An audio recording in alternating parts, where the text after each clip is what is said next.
No nii. Tervitused Pekingist, keelatud linnast.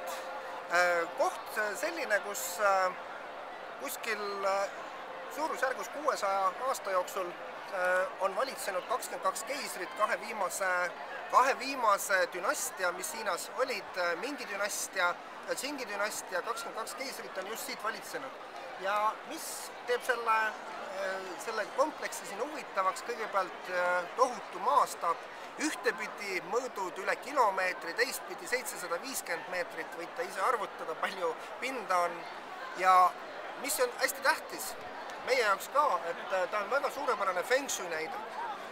Juba ehitamisel, muuseas seda ehitati aastatel 1404 kuni 1420, siis sellest 14 ehitusaastast võttis põhilise aja ettevalmistus, ütleme projekteerimine, osade valmistamine ja kokkupanemiseks läks 3 aastat. Miks see nii kaua võttis selleks, et tegemist on väga keerukate konstruktsioonidega, tegemist on ühe maailma suurema puitehitisega, kogu kompleksis on ehitised puidust ja need detailid tuli väga põhjalikult ette valmistada, sellepärast et tol ajal ei kasutatud naelu, konstruktsioonid olid keerulised, kasutati valdavalt tappimist.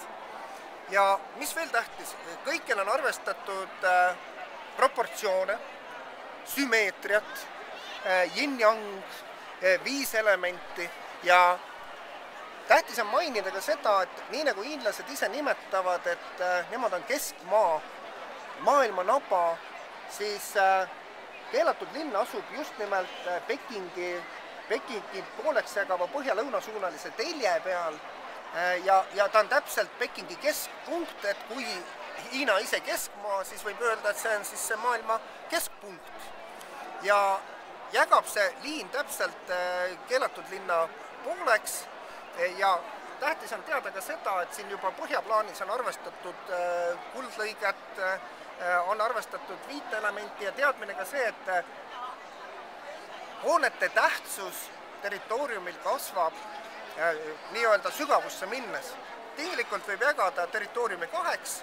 Esimene pool, kus olid nii-öelda büroohooned, office'id, kui nii võib öelda, tolleaegsed ametnikud, riigiametnikud töötasid siin, tehti vastuvõtte pidulikke üritusi ja teine pool on siis keisri elamiskohad, kus keiser oma perega elas, teenijad, konkubiinid ja sinna juba väga vähesed sattusid.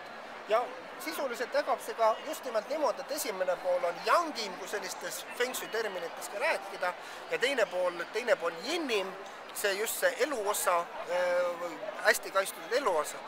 Üks väga huvitav fakt tuli veel välja, et kui me seda väljakut siin vaatame, see on selline kiviplaatidest, siis selgus, et need ei ole mitte selline ülemine kiht lihtsalt kive, vaid neid on üksteise peale laotud 15 kihti ja veel risti iga kiht teisega võrreldes, et tekib ka seotus. Milles asi oli? Asi oli turvalisuskaalutlustes. Tegemist küll see, et mööda müüri valvasid keelatud linna valvurid, aga seda ei peetud piisavaks.